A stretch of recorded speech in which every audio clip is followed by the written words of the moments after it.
Namaste. Welcome to another episode of Blessing Ready with Commander Uncle.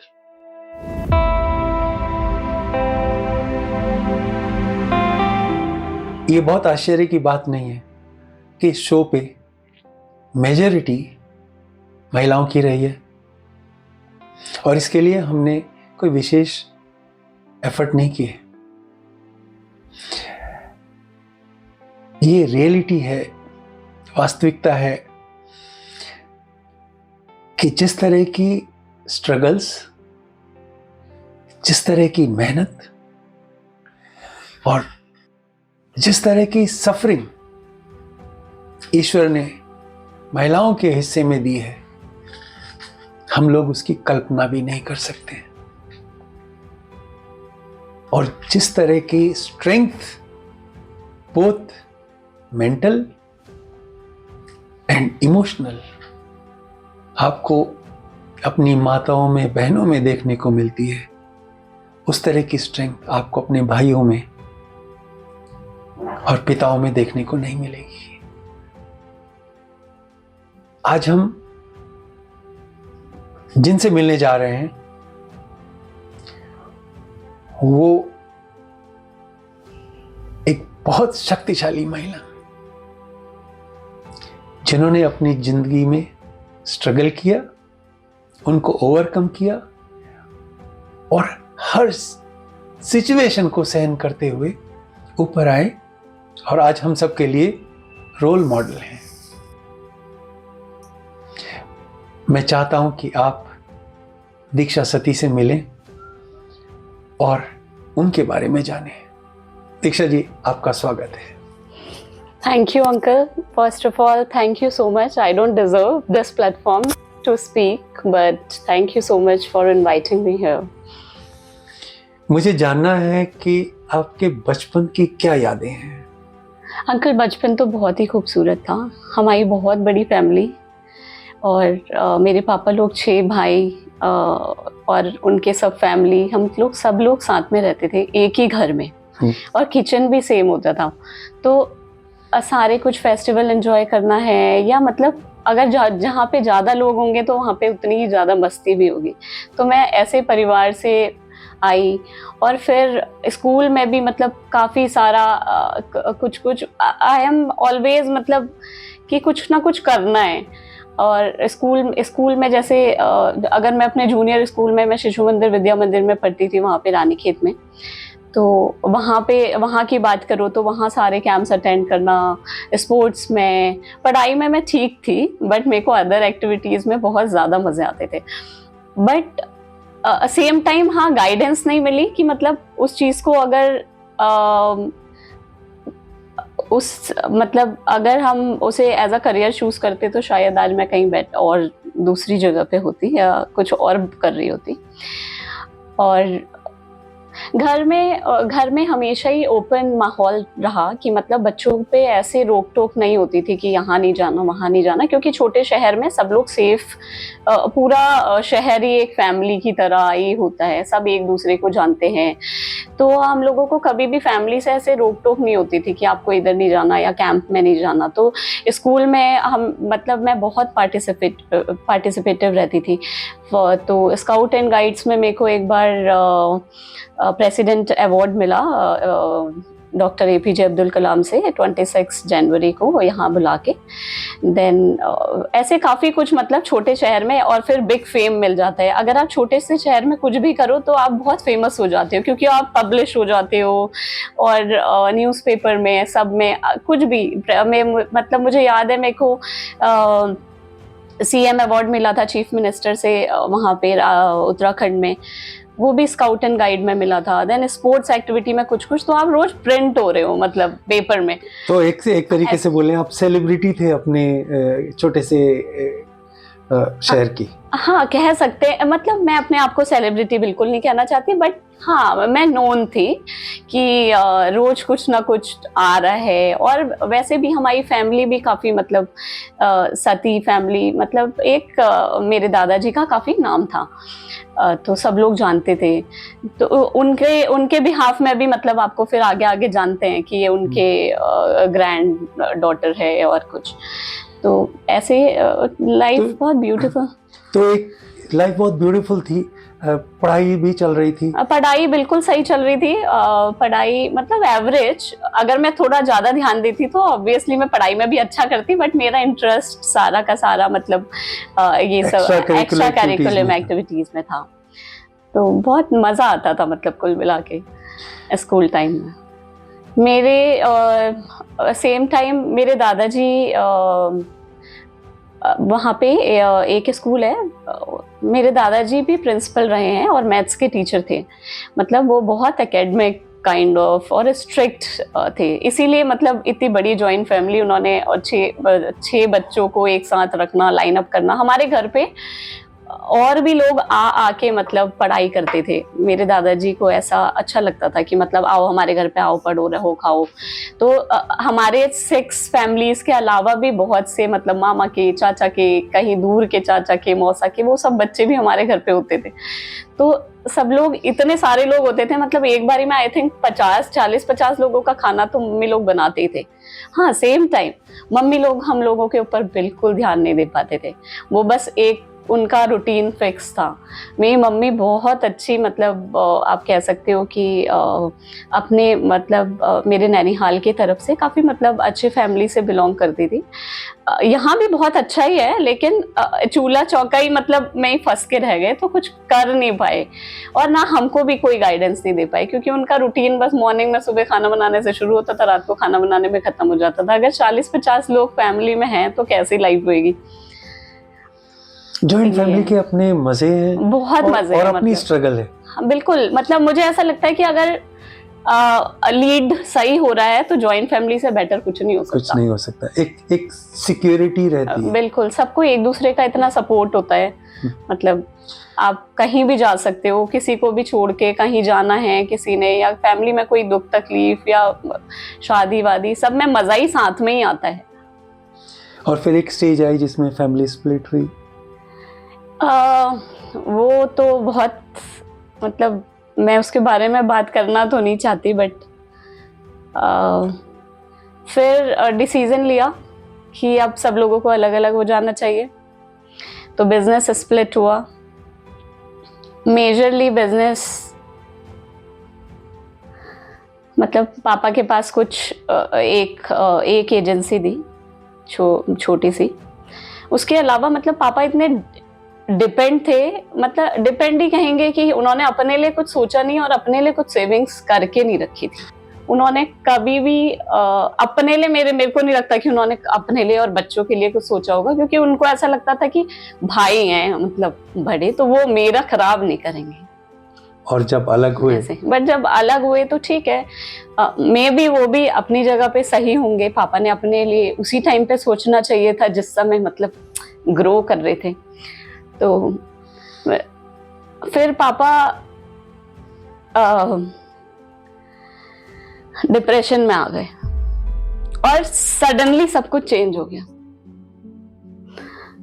और आप जैसे एकदम से बड़े हो गए।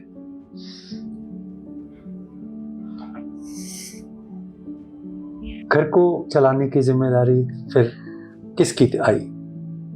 घर को चलाने की जिम्मेदारी मतलब आई थिंक मेरे को ऐसा लगता है कि उन लोगों ने, सब लोगों ने अपनी आंखें बंद कर दी। बट ये तो एक्सपेक्टेड था। नहीं, एक्सपेक्टेड कभी भी नहीं था, लेकिन हो गया। और फिर आपके वो सब खेल कूद और वो पढ़ाई और वो सारे फोकस एक तरफ, और फिर घर की जिम्मेदारी छोटी बेटी होने के बाद भी आपके पास आई। कैसे हैंडल किया इसको? जैसे कि मैंने आपको पहले ही बताया कि मतलब मैं हमेशा से ना आगे जाके रिस्पॉन्सिबिलिटी लेने का है मेरे अंदर। शायद मेरे अंदर नहीं आती, मतलब कोई ज़रूरी नहीं था कि मेरे को ही जाना था, बट पता नहीं, मैं आई थिंक मैं चूजन बनूंगी। तो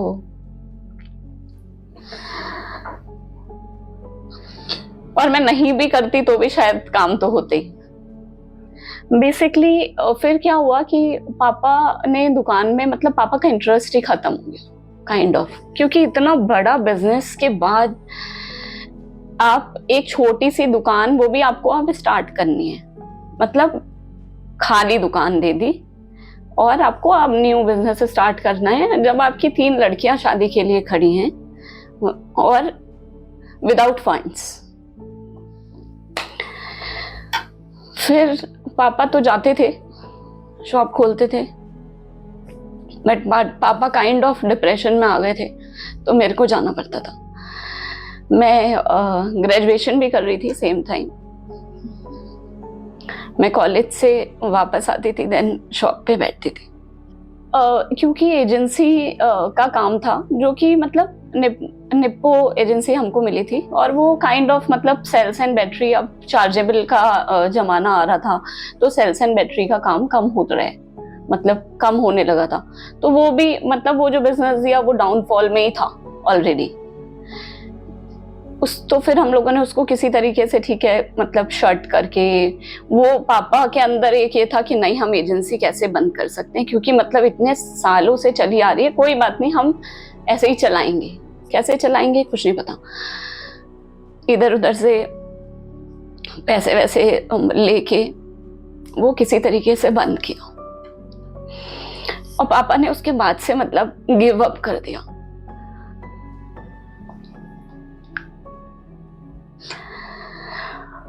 फिर मैंने छोटा सा मतलब, फिर मैं दिल्ली आई। फिर मुझे लगा मैं बैठ रही हूँ तो लड़कियां अट्रैक्ट करेंगी, तो मैंने एक छोटा सा फैशन हट काइंड ऑफ, मतलब मैं दिल्ली आती थी और कुछ ट्रेंडी चीजें लेके जाती थी, ऐसे ही मतलब बल्क में नहीं, थोड़ा बहुत। तो पढ़ाई करनी, शॉप चलानी और मार्केटिंग के लिए ट्रैवल भी करना। हाँ जी। सो एक तरीके से ये तो पूरी की पूरी रिस्पॉन्सिबिलिटी आपके शोल्डर पे आ गई। हाँ जी। और आपकी रिस्पॉन्सिबिलिटीज को टेकअप करने की नेचर आपके काम में आई। हाँ, मतलब आई थिंक वो बचपन से ही था कि मतलब आगे होके मैं स्कूल में भी, क्योंकि टीम्स में लीड करती थी कि मतलब अब ये वाली टीम यहाँ जानी है, ये करना है। बैडमिंटन में मैं लीड करती थी, टेबल टेनिस में, और स्काउट्स एंड गाइड्स में मैं एज अ लीडर टीम लेके जाती थी विद द टीचर्स। तो वही चीज़ शायद मतलब निकल के आई। अदरवाइज मेरी बड़ी दीदी भी घर पे थी, मतलब कोई भी ले सकता है रिस्पॉन्सिबिलिटी, बट अगर आप आगे आओगे तो वो आप ही के ऊपर आएगी। बिल्कुल। तो वो भी बट अच्छा था, बहुत अच्छा। मैं आती थी दिल्ली रात की बस में बैठ के, और सुबह आती थी, फिर मैं यहाँ से सामान खरीदती थी, फिर मैं रात की बस में बैठ के वापस जाती थी। बट शॉप सही, मतलब अपने लिए अच्छा चलता था। लाइफ ट्रैक में आ रही थी। हाँ, लाइफ कंप्लीटली ट्रैक पे आ रही थी। फिर धीरे धीरे बड़ी वाली सिस्टर की शादी हो गई, छोटी वाली सिस्टर की भी शादी हो गई। कैसे हुई पता नहीं, मतलब बट हो गई। और फिर मम्मी को मैंने शॉप में इंट्रोड्यूस करना शुरू किया कि अब आप आओ, मतलब यहाँ पे अगर मैं रहूँगी, यहाँ पे इतना काम नहीं है कि हम 2 लोग या 3 लोग एक शॉप पे बैठेंगे, मतलब मेरे को कुछ और करना चाहिए, और मेरे को यहाँ से बाहर निकलना है। क्योंकि ठीक है, 4 साल में फिर मैंने मम्मी को, उनको घर से निकालना बहुत बड़ा काम था कि लोग क्या कहेंगे, अब मैं दुकान में बैठूंगी, सती जी की बहू।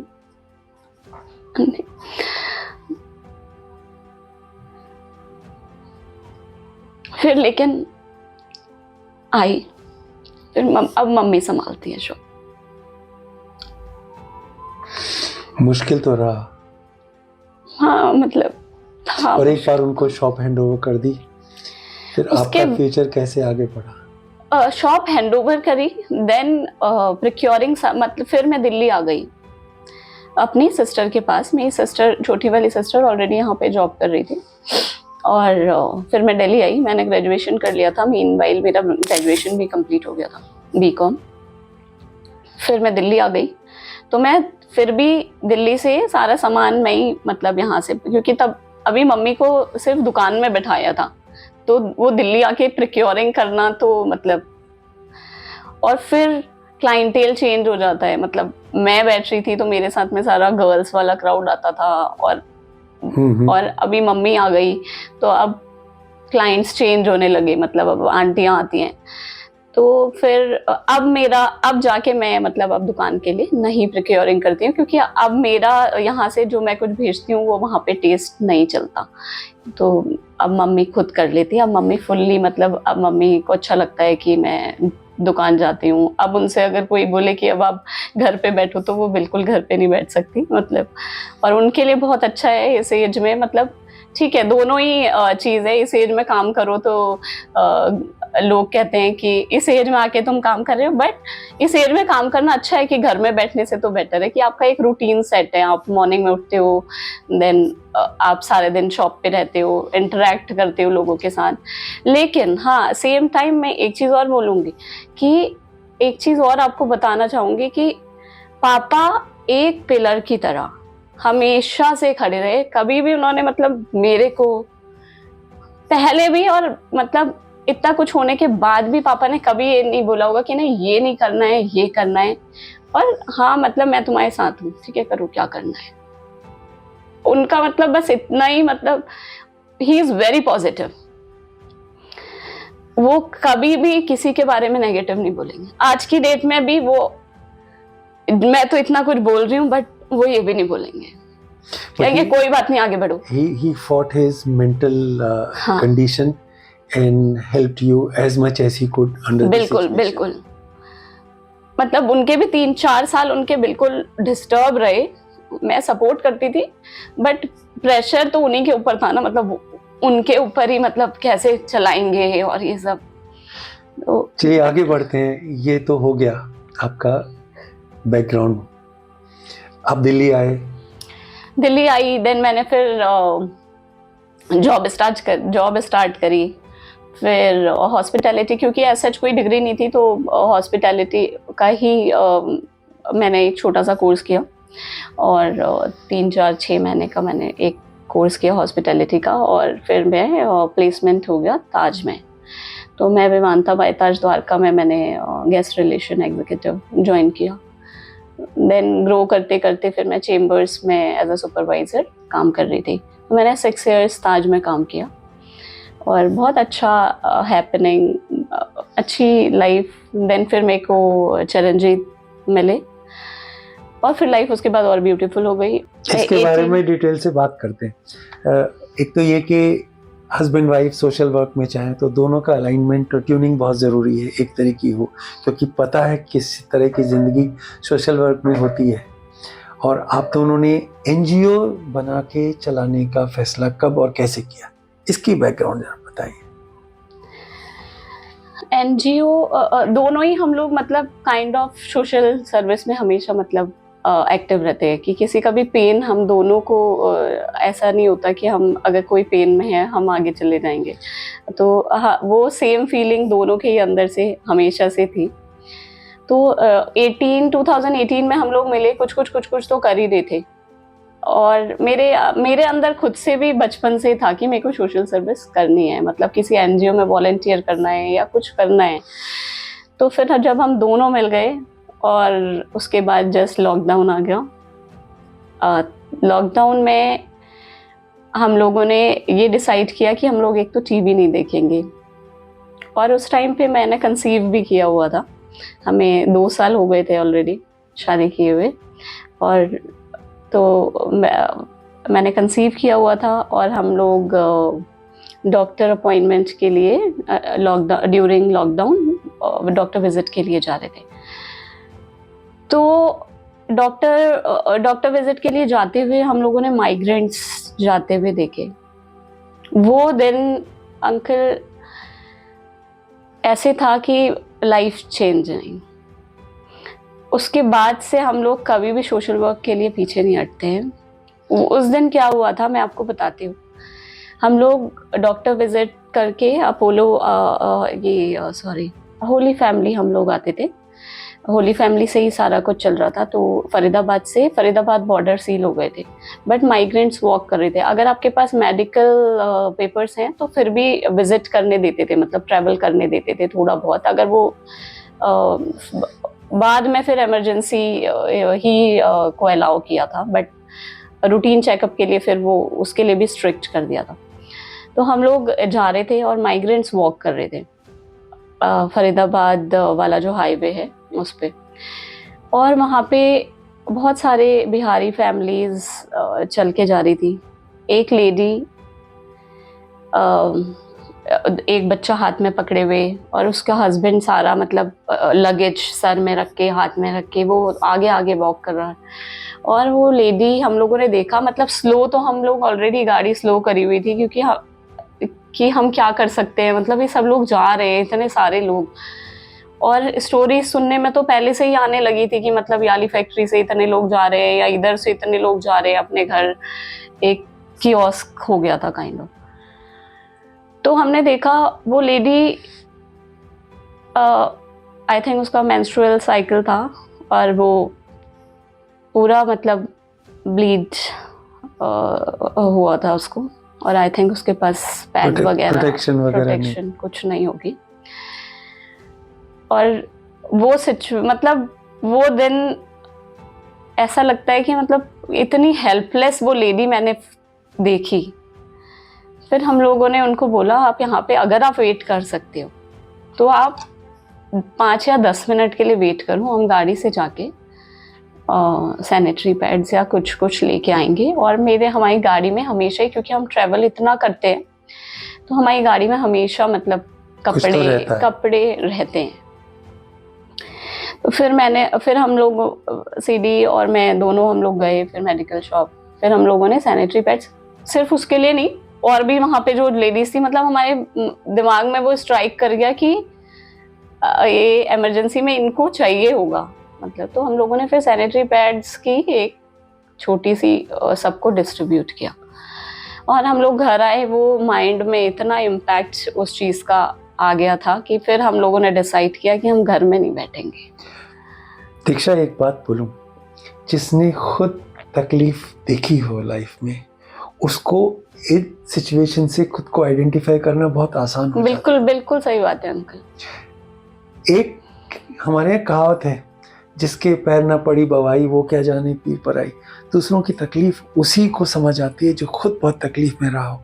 तो एक तरीके से अगर आज मैं कहूँ तो वो सारी चीज़ें जो आपने अपने ग्रोइंग अप ईयर्स के दौरान देखी, महसूस की, उस स्ट्रगल की वजह से ये एम्पैथी एक डेवलप हुई, जिसकी वजह से आप वो सब सोच पाए जो हर एक आदमी नहीं सोचता। बिल्कुल बिल्कुल सही बात है। उस सड़क से सैकड़ों कारें गई होंगी बिना रुके हुए, और आप एक्सपेक्टिंग मदर थी, आप डॉक्टर के पास जा रहे थे, वैक्सीनेशन हुआ नहीं था, कोरोना रैम्पेज पे था, और उस टाइम में आपने अपनी परवाह किए बिना, complete disregard to your own safety and wellbeing, आपने और चरणजीत ने इतना बड़ा कदम लिया कि वहां से शुरू हुआ तो फिर एनजीओ चलाना ही जैसे जिंदगी का मकसद बन गया। बिल्कुल सही बात, आपने बिल्कुल सही कहा अंकल। आई थिंक मतलब इतना ज़्यादा हर चीज़ को लेके मैंने अपनी लाइफ में इतना ज़्यादा पेन देखा है कि अगर किसी लड़की की शादी करनी है तो उसके लिए कैसे फंड्स जनरेट करने पड़ते हैं। तो आज की डेट में मतलब अगर हमारे एनजीओ में कोई भी किसी भी तरीके का केस आता है, जैसे मान लो किसी के बच्चे की शादी है, तो मतलब मेरे को ऐसा लगता है कि हम क्या कर सकते हैं। मतलब एनजीओ तो बाद में मतलब हम लोग वो करेंगे फंड जनरेट, बट पहले सबसे पहले मेरे को ऐसा लगता है हम क्या कर सकते हैं। मतलब ठीक है, हर से all the time pocket allow नहीं करती, बट थैंकफुली अब सारे काम बहुत आसानी से होते हैं और सबके काम होते हैं। कोई भी केस आता है मेरे को नहीं लगता कि वो कंप्लीट नहीं होता है। With the help of all the volunteers हम फेस हैं और सपोर्ट कोई और है। दीक्षा, मैंने बात पहले भी कही है और मैं रिपीट करता हूँ, एक सर्फ का एड आता था, दाग अच्छे हैं, तो मैं समझता हूँ कि तकलीफ़ें जो आप सहन करते हैं उनका एक पॉजिटिव आउटकम है कि आप इस तरीके के बन जाते हैं कि आप दूसरों की तकलीफों को न केवल सहन नहीं करते बल्कि उसके लिए जी जान से जुट जाते हैं। हाँ अंकल, तो कोशिश कर रहे हैं। जिंदगी में अगर तकलीफ आई तो कुछ अच्छा ही हुआ एक ये तरीके से। बिल्कुल, मैं तो बहुत मतलब शुक्रगुजार हूँ भगवान का कि ये सब हुआ। और मतलब ठीक है, अगर क्योंकि लाइफ वैसे ही होती तो अगर पेन ही नहीं होगा तो हैप्पीनेस कैसे फील होएगी। अच्छा, एनजीओ की बात बाद में करेंगे, लेकिन आपने भगवान का जिक्र किया तो ये सही समय है आपके स्पिरिचुअलिटी की अंडरस्टैंडिंग को जानने का। इस सब से होते हुए जब गुजर रहे थे तो ईश्वर का एहसास किस तरह से हुआ? शिकायत करते थे, शुक्र करते थे, परेशान करते थे, मानते थे, नहीं मानते थे? कैसा था ये कनेक्ट? तो हमेशा से ही अंकल बहुत ही अच्छा है। मैंने भगवान से कभी भी आज तक कुछ नहीं मांगा। अगर मांग के ही कुछ लिया तो क्या ही लिया। तो भगवान से भी मांगना पड़े तो फिर क्या? हाँ, वो तो खुद ही देख ही रहे हैं ना, मतलब इसलिए मैंने कभी भी लाइफ में ना मैंने कुछ भी मांगा, ना मैं अपनी डॉटर को ट्रेनिंग करती हूँ कि इनसे कुछ मांगना है। उसको मतलब मैं उसे भी यही ट्रेनिंग देती हूँ कि से thank you God for everything. मतलब आज जो है वो बहुत ब्यूटीफुल है। बहुत बढ़िया। तो थोड़ा सा स्पिरिचुअलिटी पे और बात करते हैं। कोई ऐसा मोमेंट है जिसमें आपको लगा हो आपकी सुनी जा रही है, एक रियलाइजेशन कि वो है, ना केवल है बल्कि वो मुझे देख रहा है, और उसका कोई मैनिफेस्टेशन हुआ हो रियल लाइफ में? अंकल मतलब अगर मैं कहूँ तो मेरे साथ तो रोज मैं जो जो सोचती हूँ मेरे साथ वही होता है। और तो इसके पीछे मैं तो नहीं काम कर रही, तो ऑब्वियसली सुप्रीम पावर ही काम कर रही है। अब मैं आपको एक छोटा सा मेरे पास बहुत सारे सत्संग कह सकते हैं हम, सत्संग है। सत्संग। तो सबसे पहला सत्संग तो जब मैंने कंसीव किया था तो मेरे को सबसे ज़्यादा tension, being a spiritual person, मतलब मैं इनबिल्ट स्पिरिचुअली हूँ, मतलब हमारे घर से ऐसी ट्रेनिंग मिली और एक फेथ हमेशा गॉड के साथ रहा है। तो लेकिन जैसे ही मैंने चरणजीत के साथ में शादी होके मैं इधर आई तो मैंने देखा यहाँ पे तो कुछ मतलब क्योंकि वो सिख फॉलोअर है तो कुछ मंदिर भी नहीं है घर में। अब मेरे को ये टेंशन पूरे, जब मैं कंसीव किया था मेरे को सिर्फ एक टेंशन थी, कोविड जो भी चल रहा था उसके अलावा जो मेरी एक अलग टेंशन चल रही थी अंदर, वो थी कि जो भी मतलब बेबी आएगा उसको मैं कैसे कुछ सिखा पाऊंगी, क्योंकि यहाँ तो कुछ है ही नहीं। मतलब रिचुअल्स से ही इसका मतलब नहीं है। एक मतलब मुझे ऐसा लगता है कि फोटो भी बहुत जरूरी होती है कनेक्ट करने के लिए। हाँ, आई अंडरस्टैंड सुप्रीम पावर ही काम कर रही है, बट स्टिल किसी के सामने तो हाथ जोड़ो। हाँ, अब मेरे अंदर रोज एक ये टेंशन थी कि ये तो कुछ सीख नहीं पाएंगे, और यहाँ के जैसे बच्चे होते हैं ये तो हाथ भी नहीं जोड़ते मंदिर में। और सेम चरणजीत भी ऐसे ही थे, मतलब वो ऑफिस में भी कोई मंदिर नहीं, कुछ नहीं, नथिंग। कोई ठीक है अंदर अंदर शायद करते होंगे और गुरुद्वारे वगैरह कुछ, लेकिन फिजिकली कुछ नहीं था। और घर पे भी मंदिर था, मतलब कभी इधर कभी इधर, थोड़ा कभी गणेश लक्ष्मी, कहीं भगवान, ऐसे मतलब एक प्लेस नहीं था कि बैठ के आप मेडिटेशन कर रहे हो या कुछ कर रहे हो। तो मेरे अंदर ये बहुत टेंशन थी। और जैसे ही सितारा के जस्ट होने के पहले तो लॉकडाउन हो गया, सितारा हुई तो मेरे पेरेंट्स नहीं आ पाए लॉकडाउन के वजह से। तो वो जैसे जब 45 डेज की हुई तो हम उसको नाना नानी से मिलाने के लिए रानीखेत लेके गए। और सबसे बड़ी बात, रानीखेत जाने के बाद हम मतलब मैं रानीखेत से होते हुए मैं हेड़ा खान, वहाँ पे एक मंदिर है रानीखेत में ही थोड़ा सा आगे, मैं कभी भी वहाँ से कनेक्टेड नहीं थी। मतलब हम कॉलेज से वहाँ जाते थे ऐसे ही घूमने, या कोई टूरिस्ट आए हैं, हमारे घर पे कोई गेस्ट आए हैं, हम उन्हें घुमाने के लिए, लेकिन कोई कनेक्शन नहीं था, जस्ट अ टूरिस्ट प्लेस कि एक भी मंदिर है। और मुझे फिर ये मतलब अभी इस नवरात्रि में जब हम गए थे वहाँ पे, तब मुझे एक मतलब मैंने पता नहीं कितने सालों पहले वहाँ पे मैं आरती आरती चल रही थी, तो मैं उनसे बोल रही थी पता नहीं आप कौन से भगवान हो। वहाँ पे उनकी बड़ी सी मूर्ति लगी हुई है हेडा खान में। आई थिंक ये 2007 और 8 की बात होगी। तो मैं मंदिर में खड़े होके मैंने बोला पता नहीं कौन से भगवान हो, बट हो तो हुई। और मुझे नहीं पता कोई कनेक्शन तो आ नहीं रहा है, बट ऐसे मतलब एक अलग सा कन्वर्सेशन कि मेरे को नहीं पता क्या है और कोई कनेक्शन नहीं आ रहा, और फिर भी नमस्ते और शुक्रिया दुआ सलाम करके निकल आए। और जब इस नवरात्रि में मैं सेम जगह पे खड़े होके शाम की इवनिंग आरती हो रही थी, तो मुझे वो ही रिकॉल आया कि मैं वही भगवान हूँ। मतलब पीछे से वो एक मैसेज आया, मैं मेडिटेशन में थी, आरती वारती चल रही थी, तो मेरे को वो वाला सीन रिकॉल हुआ कि जब मैं तब आई थी तो मैंने ऐसे बोला था कि आप कौन हो क्या हो, तो मेरे पास मैसेज आया आप जान गए कि कौन हो। मैं वही हूँ। हाँ। दीक्षा, एनजीओ के बारे में थोड़ी सी और बातें करते हैं। एनजीओ में अब क्या क्या कर रहे हैं आप?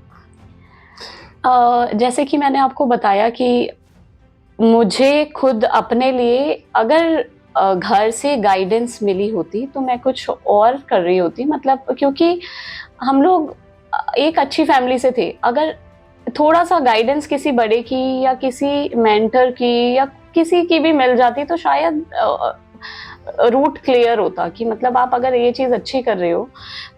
मुझे म्यूज़िक में बहुत इंटरेस्ट था, मतलब सारी फैमिली में कोई भी कुछ भी कीर्तन भजन या कहीं भी मतलब परफॉर्म करना है तो मैं करती थी, लेकिन एज अ सब्जेक्ट म्यूज़िक भी लिया था।